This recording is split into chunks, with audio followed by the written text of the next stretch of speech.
So good morning, everyone. This is Ali Azzuddin for Generation 4 Education, and I'm so excited to have you all here. Our day today is around approaches to learning or 21st century skills. We have 6 different speakers, 6 different webinars in English and in Arabic, and we have a special one in French next week.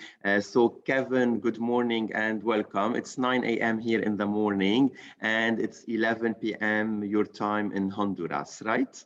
That's right, Ali. Thanks for the invitation to be with you. So I can see that we have people watching from UAE, from Bahrain, from Uzbekistan, from Qatar, Saudi Arabia, and many different countries. So I'm not going to take a lot of time for the introduction. People, they know how does it work, a webinar. In the chat, choose everyone. And in the Q&A, if you want to send any question, and I'm going to give the lead to Kevin now. Let's explore together. If the answer is the school, what is the question? Yeah, thanks, Ali. So for those of you with an inquiry-based background, my own background involves founding many years ago what became the IBPYP, and so you'll be kind of familiar with inquiry as a general approach. So what I'm going to do is take us through an inquiry. I'm a big believer in leadership as inquiry.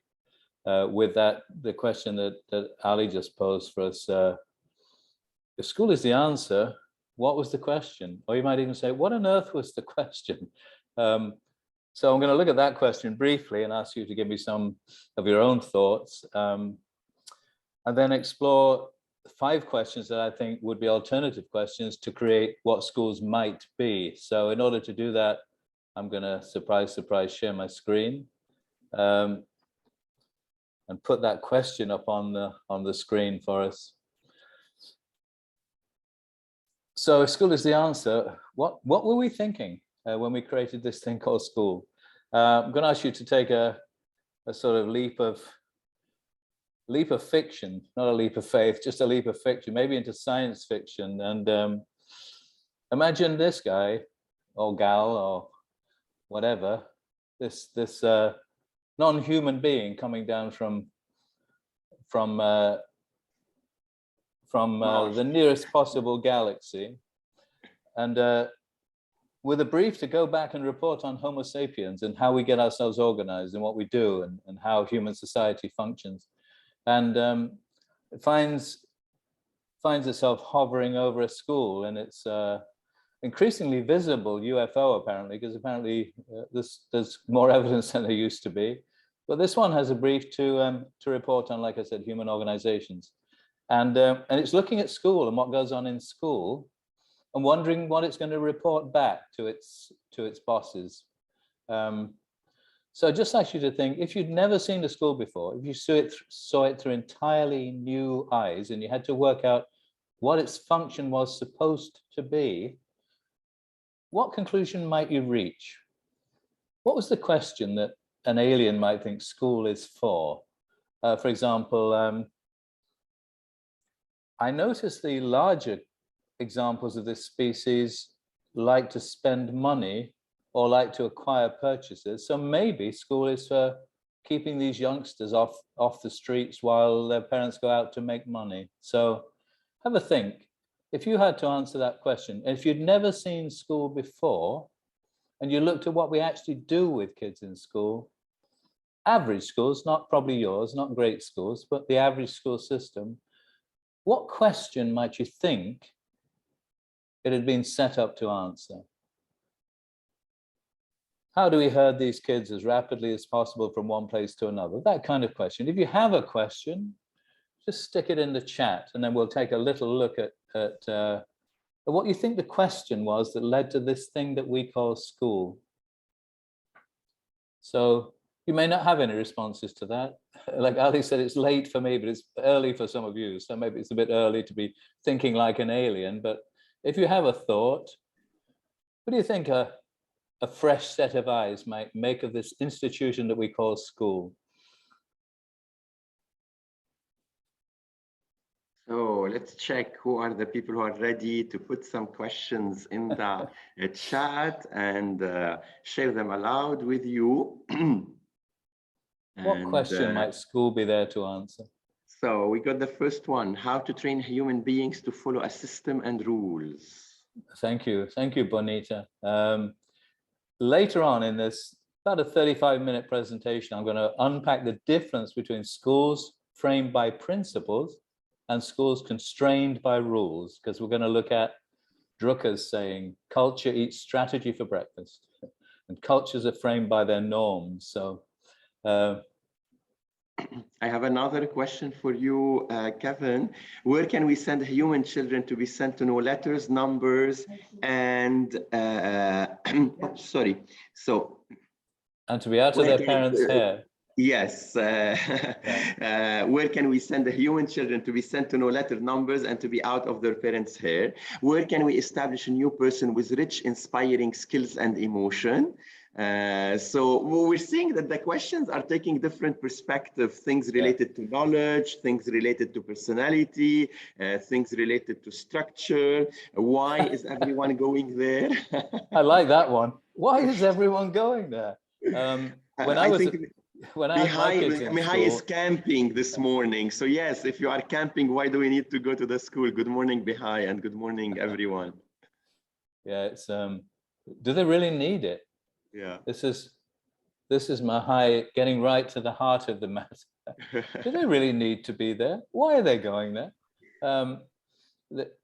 Even when I was a parent with kids going to school, I was never getting them out of my hair because I didn't have hair even at that age. But maybe they were getting them out of the way, maybe. But I think Iman, more about what might school be for? How can we build new people with rich, inspiring skills and emotions? So I've always been intrigued in my work with questions like, what are schools for? In fact, when I teach leadership, I begin with, what are schools for? And then, why lead? And then, why should anyone be led by me? So I really like digging into big questions with big issues with simple questions. So what I'm going to do is explore through questioning what school might be for and kind of make a proposition for school as not as the factory model, not as the why would people go there, but something that kids would want to go to. One of the quotations about leadership I use is leadership is making people want to do the right thing. So let's look at what school could be, maybe if we ask the right kind of questions. So the first one is why. Simon Sinek's work, The Golden Circle, why, how, what, and the idea that people follow the why, not the how and the what. And that one of the principles we work with often is the purpose principle. Kids should understand why they're learning what they're learning. For me, the why is just the same thing, observing schools and seeing schools confounded by complexity. I think we have, I don't want to insult anybody, but I think schools are packed with unnecessary bureaucracy, absolutely packed with it. Compliance and complexity. People following rules, taking the earlier point from the chat. People following rules without necessarily believing in them. People following regulations without understanding why they're doing it. So part of my personal mission is to find clarity in all that complexity. And very separated schools. If you've been to London and been on the underground, you'll all be familiar with the mind the gap phrase. And I look at schools sometimes and I see more gaps than I see connections. Gaps between sections of the school, ironically, sometimes called divisions, even though we talk one whole school. Gaps between kids and what they could be learning. Gaps between parents and understanding what school is all about. Gaps between what we promise and what we deliver. So I have these lifelong obsessions of closing gaps, finding clarity, developing systems with everybody so that every child learns optimally. If every kid is going to learn optimally, that means every adult learns optimally. In some of the startups I've been working with, and in a new kind of school, I seem to end up being drawn to, and vice versa, school startups that really want to unpack these questions in a different way. A very nice school I work with in Ecuador, the Mine School, as in mine, yours, ours. Before we founded the school, we had kids write their wish lists for what they wanted the school to be. And then parents, prospective parents, write a wish list. And we call them learning families. Not just parents, not just clients, but learning families. So simplicity, the search for simplicity. When Einstein was asked to present the theory of relativity to a public audience, they said, "Can you make it simple?" And he said, "I'll make it as simple as possible and no simpler than that." Pascal apologizing to a friend saying, "I'm sorry, if I'd had more time, I'd have written a shorter letter." And Saint-Exupéry saying, "Some people think perfection is when we've added everything we can. I think perfection is when we've taken away everything we can." So simplicity and system, bringing simplicity and system to learning. So I hope, an interesting aspiration. Strip out the bureaucracy, focus on what matters, but how do we do that?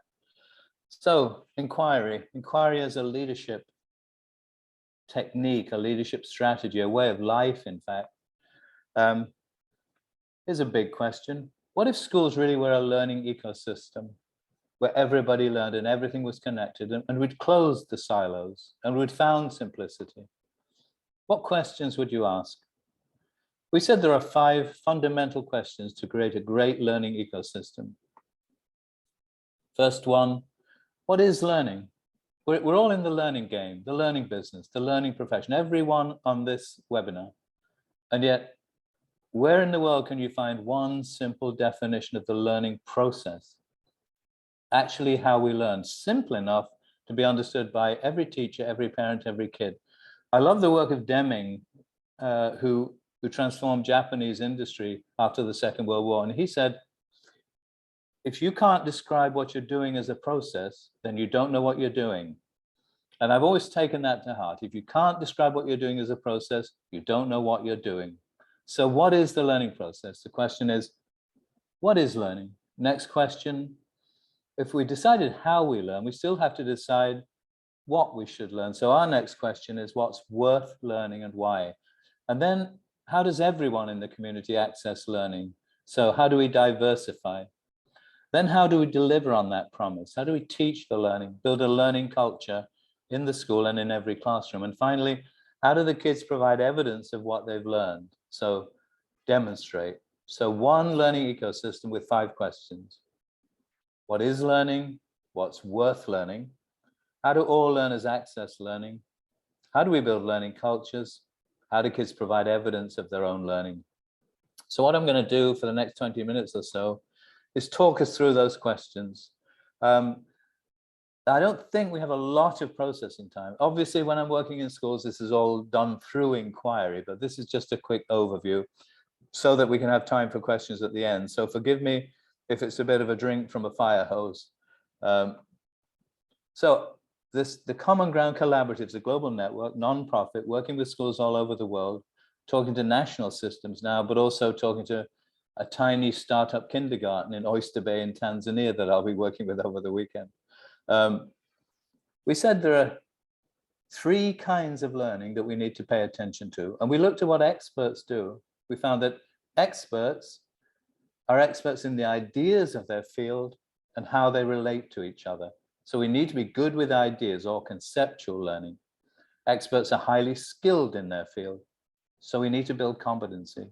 And we desperately need expert human beings. So we need to build strong, positive moral character. That, in effect, if you know Jim Collins' book, Good to Great, is our one simple thing. Building kids with deep conceptual understanding of important ideas, high levels of competency in key skills, and strong, positive moral character. Then we said, well, if that's how we learn, there's got to be a process behind that. So this is inquiry for conceptual understanding, stripped to its simplest essence. We said, we always need to connect to prior conceptions, prior knowledge, prior understanding. Through questions, information seeking, information analysis, construct a stronger, deeper theory. Check it out, see if it works better for us in different contexts until we're ready to share it or contribute it. So When we're building ideas, connect, construct, contribute, and we use simple sentence stems in the CGC to build our entire system so that we understand that. We'll hear kids saying, I used to think that, now I understand that. For me, it's that lifelong spiral. These are not cycles to me. They're not inquiry cycles because they keep on repeating. Right now, I'm understanding more about Ali's organization. And from your questions, understanding my own questions better. Always connecting, reconstructing, new idea, better idea, sharing it. When we're building skills, there's also a simple process, not the same process. We believe that if you want kids to learn how to do something well, so that in our sentence stems, I used to struggle to, now I'm able to, we provide models that we deconstruct together, potentially co-construct. Why is this penalty kick successful? Why is this a good science report? Why is this a really persuasive argument? Identify where the kids stand against good, practice to close the gap. With character, place them in authentic situations or as close as we can. Kids will suspend disbelief, you know that, we all do in classrooms. You can role play, they'll become someone else, they'll build empathy, ask them to consider how to act appropriately, act on it, reflect on it, until as people, we become more. So the goal in CGC is to build learning experts. There's a couple of them. Loading up their learning expertise so that they graduate from our schools with those qualities: deep conceptual understanding of ideas that matter, high levels of competency and key skills, strong, positive moral character. Simple enough to remember: conceptual, competency, character. Because it's simple, it provides a shared learning language. You can have those conversations with kids. In fact, we're having them with kids all day, every day, in classrooms all over the world, and with their parents, so there can be a new dinner table conversation. I'm actually meeting a group of parents in Bahrain at the Beacon Private School on Monday, giving them this new learning language. And I've asked this question all over the world. When you want to know what your kids are up to in school, what do you say? And what do they say? And the universal dialogue seems to be, what did you do in school today? Nada, yeah, nothing. I don't know the word in Arabic. I should by now, Ali, but you know, what did you do? What did you know? Oh, nothing. It's a good conversation ender if you're a kid who doesn't want to talk about school with your parents. So I get it, but we're trying to give parents and kids a new kind of language to talk with. Just in the chat, if you have the time, we'll probably have to come back to this at the end, Ali, so because I'm just keeping an eye on my own stopwatch, but have a think about a school where all teachers can plan to the same frame of learning goals. By the end of this inquiry-based module, as the art teacher, I'd love it if the kids could understand that, be able to become more. Well, I'm working with you as the social studies teacher, and in social studies, because this module focuses mainly on economics, it's called How Money Works, I would need the kids to understand that, be able to become more. And imagine that language shared with parents, and imagine it shared at every grade level in every discipline. So think of opportunities of a simple, practical, shared definition of the learning process. We like to think of those spirals interacting, the 3 C's, and a kind of impudent claim, but only a metaphorical one, discovering the DNA of learning, 3 spirals running through life. If we stick with that metaphor, well, the DNA doesn't live in a vacuum. It inhabits a body, it shapes a body. So the next question, what body of knowledge for these kids right now in Kazakhstan, in Bahrain, in Chile, in Honduras, where I'm working, what's worth learning for these kids? What body of knowledge? I don't know about you, but I see a lot of this. We as practitioners, I consider myself a practitioner. I always embed myself in a school, even though I run the CGC globally. So I'm the director of teaching and learning at Escuela International San Pedro in Honduras, working with kids and teachers every day, trying to break through the wall and make these things happen. The rock and a hard place in this case is the massive amounts of standards thrown at schools by governments and curriculum designers.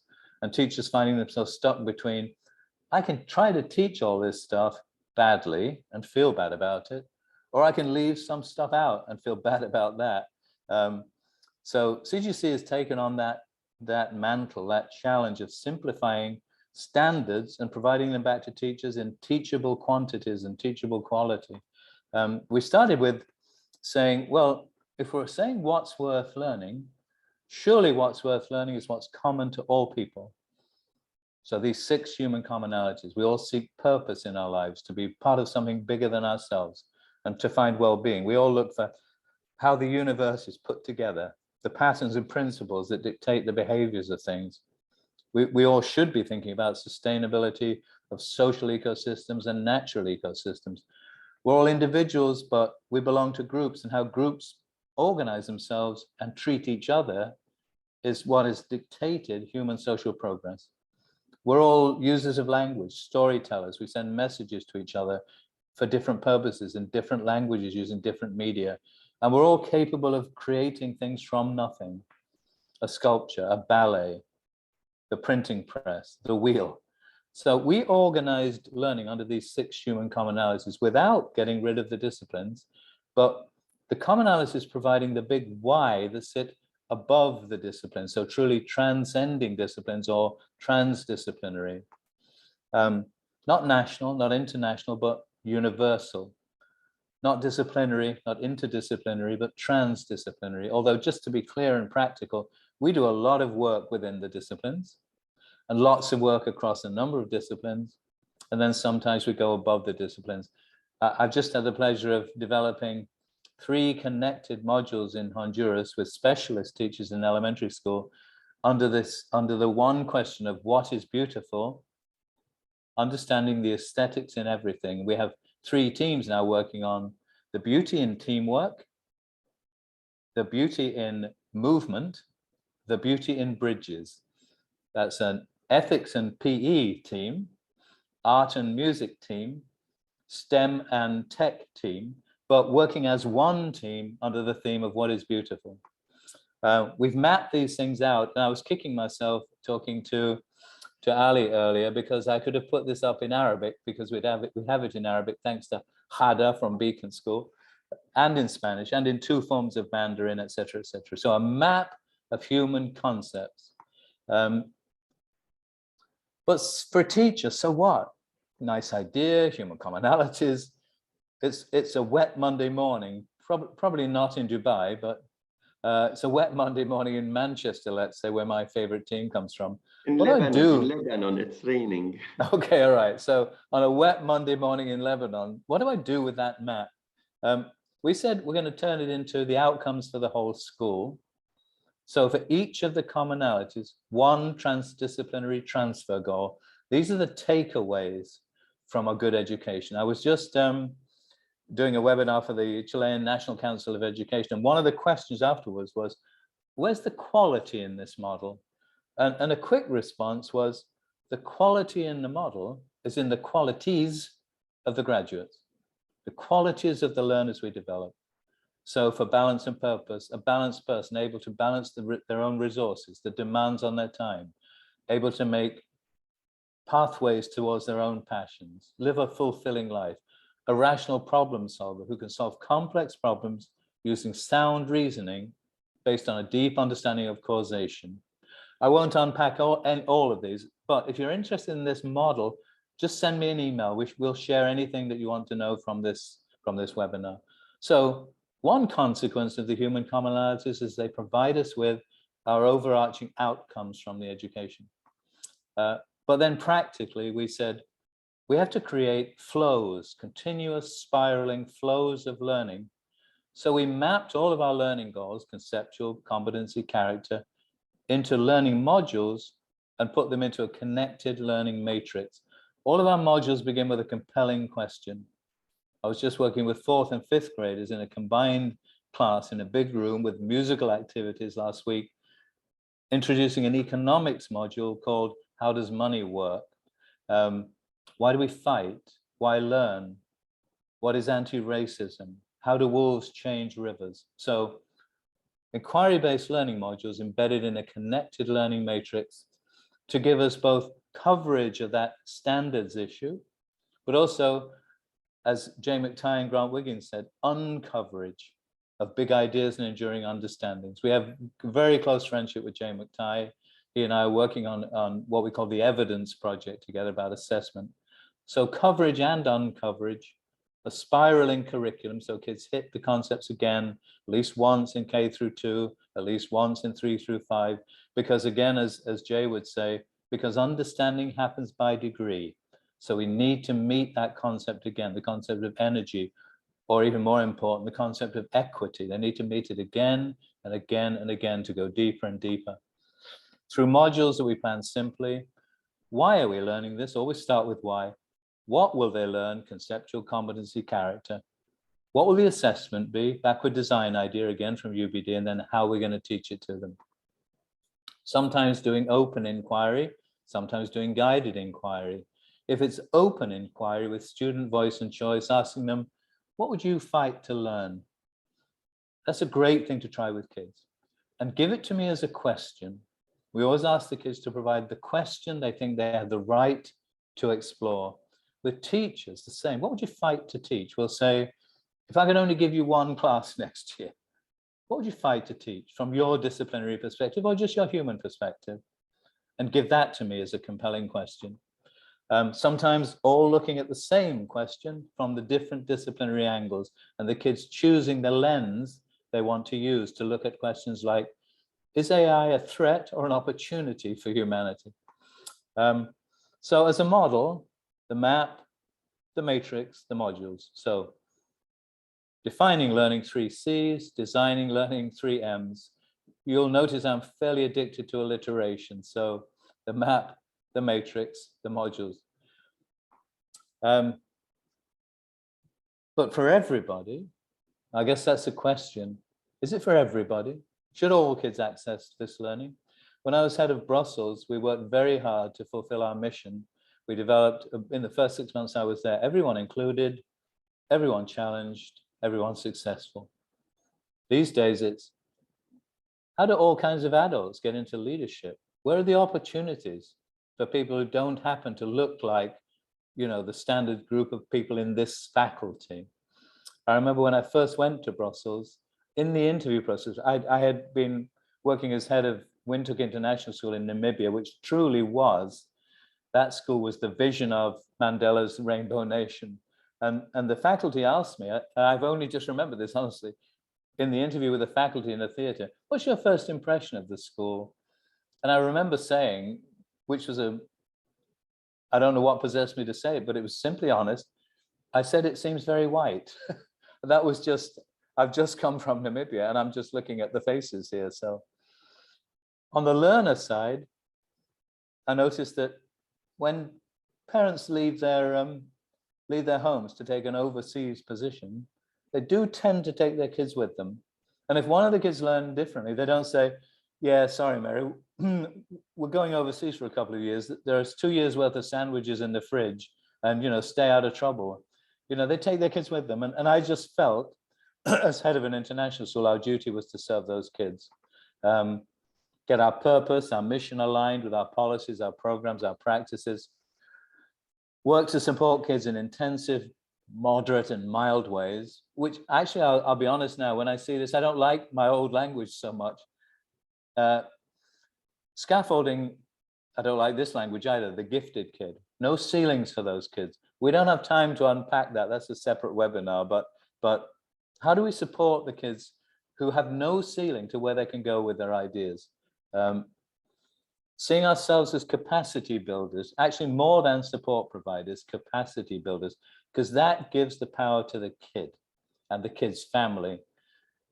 Helping kids become self-advocates, becoming deliberately diverse.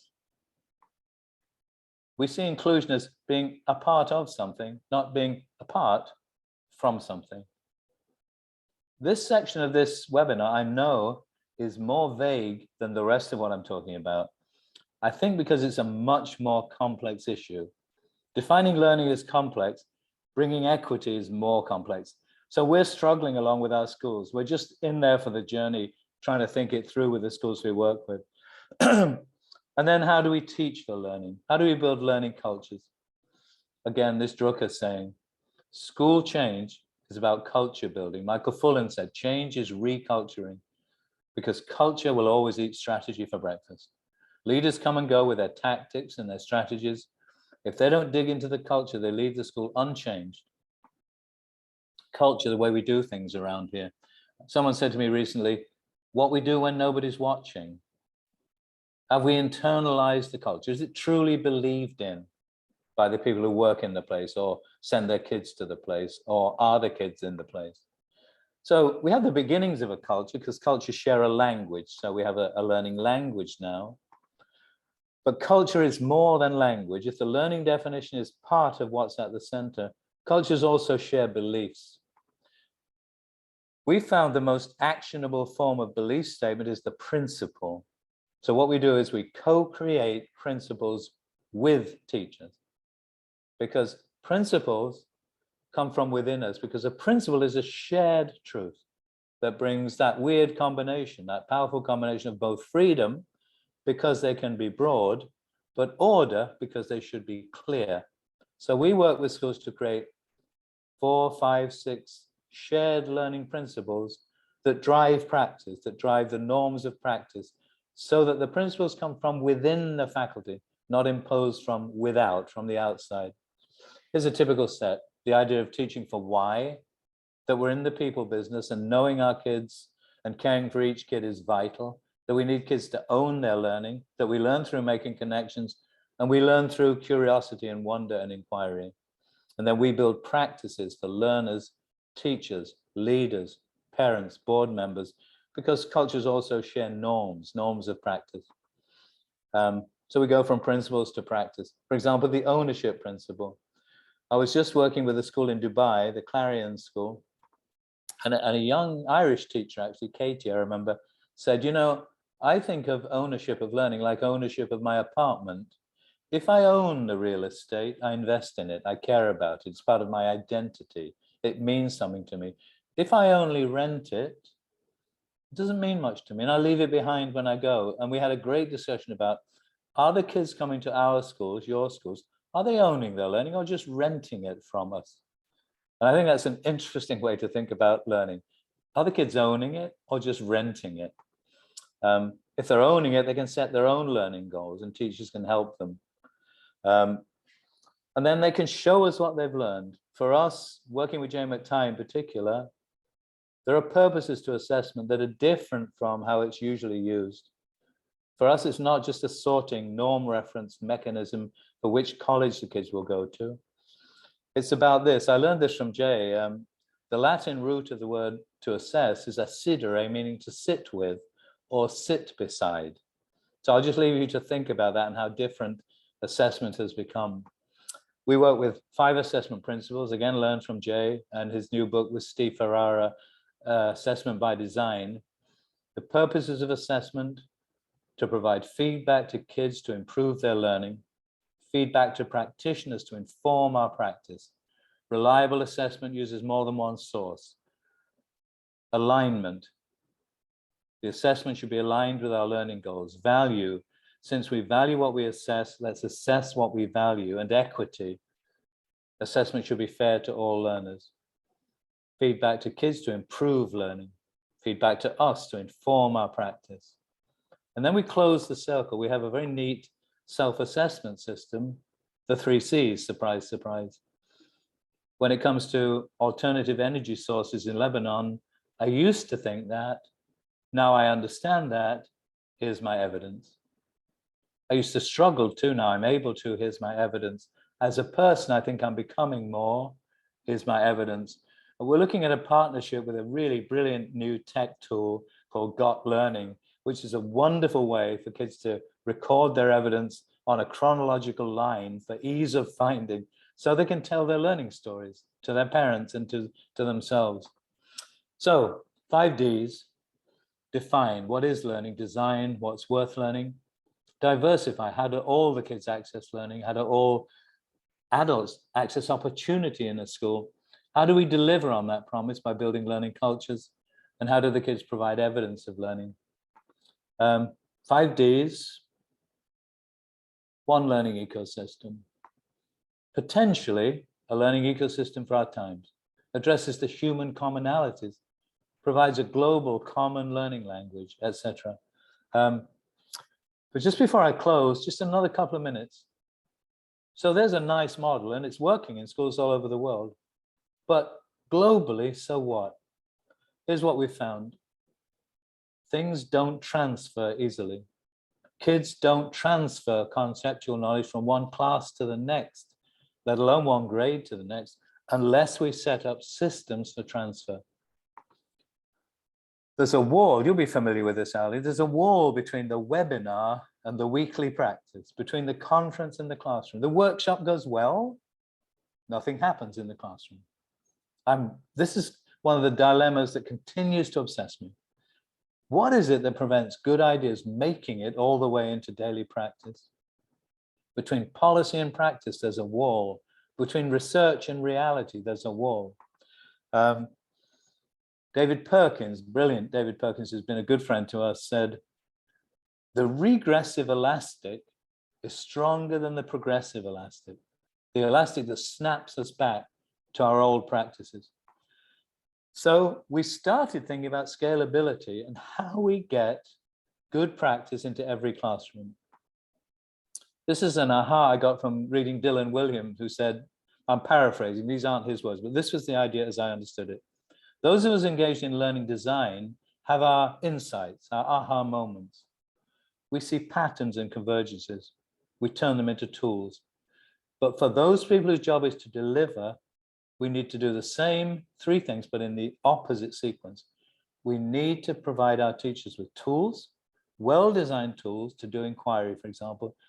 Then we see patterns, and then we may have aha moments. So I'm very, because I work in a school as well, I'm very concerned with getting right down into the learning trenches with the teachers, providing tools, and working at the granular level. What does this look like? Again, on a wet Monday in Beirut, what does it look like? Show me what it looks like. Jim Collins' chapter, Technology Accelerators in Good to Great, he said, technology won't tell us where to go, but when we know where we want to go, it may get us there faster. So we've been teaming up with a tech group in India, actually. And what we've done is we've taken the Indian national curriculum. This was work they were doing, a group called Meghshala in the north of India, taking textbooks. The teachers were standing in front of kids with a textbook, taking textbook chapters and turning them into hands-on lessons and putting those lessons on an app on the teacher's phone. We then joined with them and we started to put inquiry-based lessons on an app on the teacher's phone. Because if we don't give our teachers the tools to do the job, I don't think it makes that transfer from this webinar to this teacher's classroom on a Monday morning. So I guess a final thought, simplicity, the 3 C's, that's learning. 5 questions, a system, and then trying to scale that. And I think, and this is for debate in a couple of minutes, Ali, I think technology, if it does anything, offers scalability. An app on every teacher's phone offers scalability of good ideas and turning them into what a teacher actually wants to have, good lesson plans for a Monday morning. In our case, good inquiry-based lesson plans. Because then it might really be a global learning ecosystem for our times. And then we might be able to say, if school is the answer, what was the question? Well, the question to me is, how does every kid leave our system with deep conceptual understanding of ideas that matter, high levels of competency and key skills, and strong, positive moral character? And how do we create schools that answer that question? So that's my yakathon, Ali.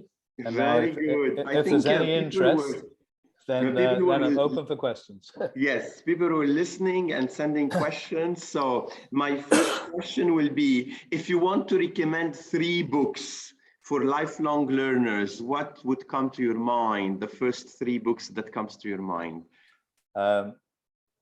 Depending on your taste. Yeah. The first one to me would be Leadership and the New Science by Margaret Wheatley. I think Margaret Wheatley is a bona fide genius.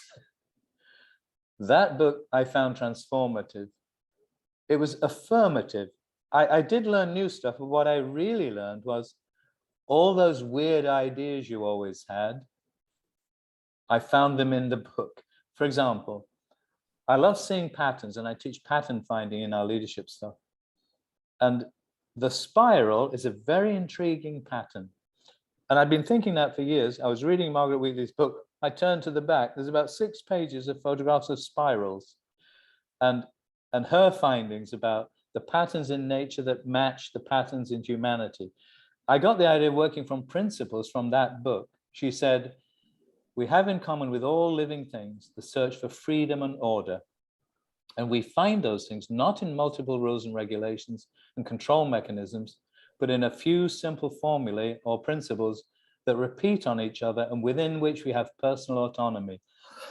So that book,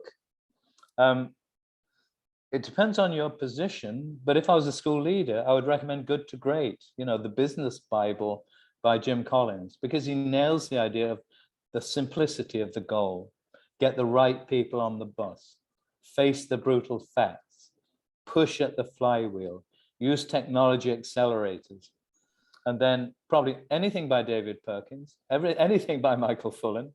And I guess I really like Jane McTighe's newest books, Assessment by Design, because assessment's so important, but maybe particularly Leading Modern Learning by Jane McTighe and Greg Curtis, from whom I learned the difference between impact, output, and input.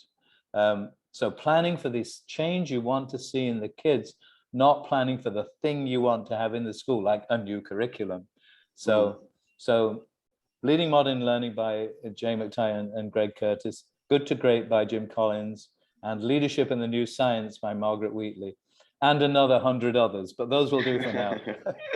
Okay, good. Thank you, Kevin. So Mihai is asking, do you lead session with children, or only your work is focused with the leadership team and the teachers? No. I work extensively with children. I work in regular teaching. I say we just had a grades 4 and 5 with teachers Jackie and Christy in Honduras, introducing a new module. We only had 45 minutes. We started with a musical warm-up. The module is called How Does Money Work? And I had kids moving to music. We hit pause, they have to pair up, and we ask them questions. Discuss the difference between needs and wants. So I work like that with children. But then in schools, I used to do it face-to-face. In schools online all the time. I'll be working with a class I don't know yet, a class of, I think, 9th graders in Toronto next week. We get kids drawing stories about how they learn best with their non-dominant hand, writing a message to my teachers. Dear teachers, please remember that we learn best when. I do an activity with kids called a sense of learning. Put them in teams. Finish the sentence for me, kids. I walk into a classroom where great learning is happening. I get a sense of, they finish the sentence with single words. Then I say, so we know what great learning feels like. My hunch is, that's not by accident, kids. What does it look like? So take 5 of your sense words and tell me, what are the kids doing and what are the teachers doing? Just my favorite example from a kid recently was, I think it was engagement was the word he was using. Actually, this was a while back when I was in Brussels. He was a high schooler, Dodd Gray, I remember. His dad was on the board. And he said, engagement. So I said, what does that look like? And he said, well, I don't know. He said, it's like this. If I come late to class, I want to feel like I'm interrupting something important. And I thought, what a great way to think about learning. We actually made that into an advertising campaign, a marketing campaign in Brussels, which wasn't altogether popular with some of our own faculty, to be honest. They said, are you condoning lateness? I said, no, I'm just using the words of a kid.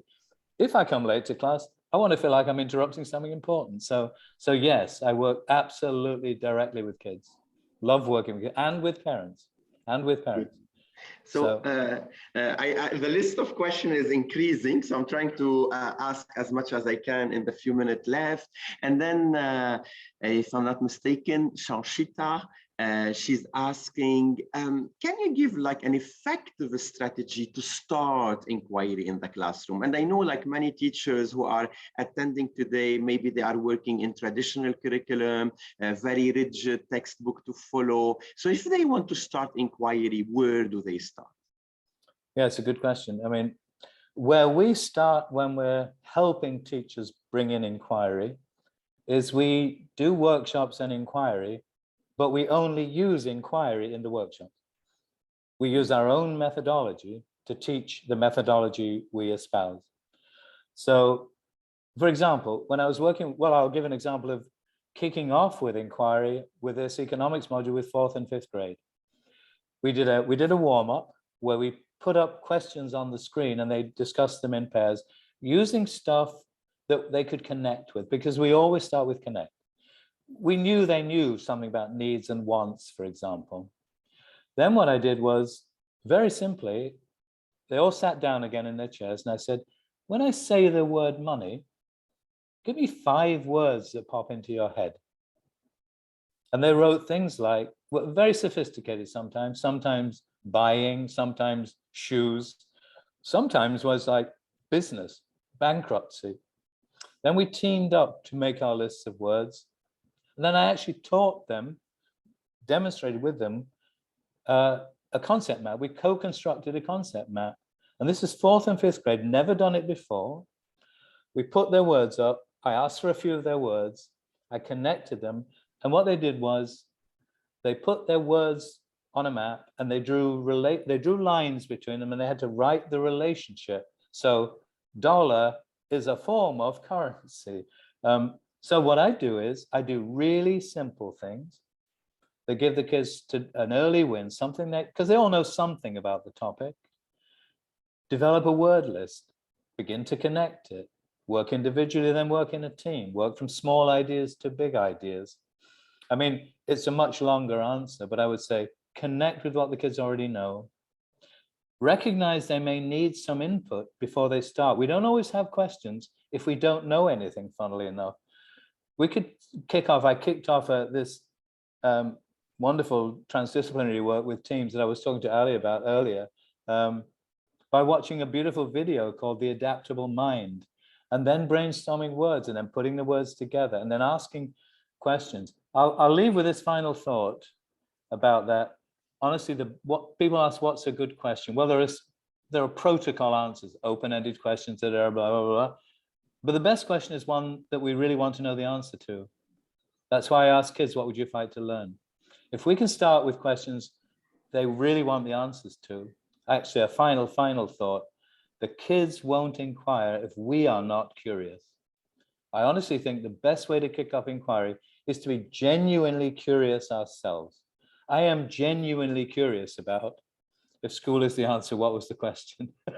So when we are genuinely curious and we bring that to the kids, that's why we have the wonder principle as one of our principles. If I'm saying, kids, what on earth is going on with this?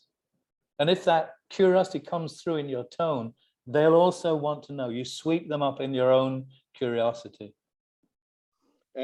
This is we are the role model, Kevin, for the kids. Always. So, they'll follow what we do, not what we say. Yeah. I want to wrap it up with this question, and then what system do you put in place to introduce the change and to make sure that there is no more wall between the workshop, the webinar, and the reality and the classroom? Yeah, we actually, funnily enough, have a 5-part approach, which is not linear. I can make it sound linear and checklisty, but as Michael Fullan said, change is never a checklist, it's always messy. But basically, here's what we do. We build consensus with key people in the school that they want to go in this direction. Then we build the culture. And only when we've built the culture do we build the curriculum. And then we build the community by working directly with parents and teachers and board members. And then we build communication systems. I think the question really centers on how do we build the culture? We build it in the room with all the teachers.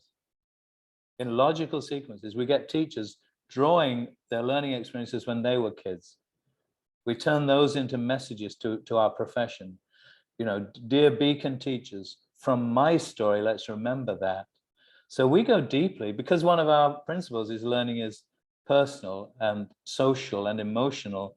We found the best way to build the change is to work directly with real teachers in the room, sharing our real experiences, remembering why we became teachers, and then people buying into the simplicity of developing kids with the same mantra, deep conceptual understanding, high levels of competency. I think we as teachers joined for a reason. We believe in the kids, we want to be successful, but we've drowned in complexity and bureaucracy. So we just strip all that away. We go straight to the teachers as people, reactivate what they wanted to become as teachers, but then we turn it into tools like, so we have principles now. Let's define the practices. Suddenly you have the beginnings of a system, and that system becomes a culture. But I've honestly found you have to build it from the ground up with the practitioners. You cannot simply get it off the shelf and impose it on the practitioners. So it's talking with people, not just talking to people, or even worse, talking at people. I hope that makes sense. Okay, so I'm going to wrap it up by sharing my screen, and I'm going to let you know that if you are not aware, we have 5 more webinars today, 4 in English and 1 in Arabic. We will be talking about problem solving in the next couple of minutes. Then we are going to talk about a gradeless classroom after the lunch break or the break, depending on your time zone. We will look at practical application of the implementation of the 21st century skills, or the ATL, from 2 different perspectives. And then, as I said, in Arabic, we will wrap up the day with how do we use art and how do we integrate 21st century skills in the visual art classroom. So thank you for all the people who watched with us. Kevin shared his email in the chat. Feel free to get in touch with him if you have any question. This session was recorded, so it will be available on YouTube by the end of the day today. And thanks again, Kevin, for accepting this invitation and joining me to start this day full of ideas. No, thank you, Anna. Thanks everybody for being here, and have a great day of learning, everybody. And yeah, just kudos to you, Ali, for setting these things up. Really, really useful. Have a great day, everybody. Bye-bye. Bye-bye.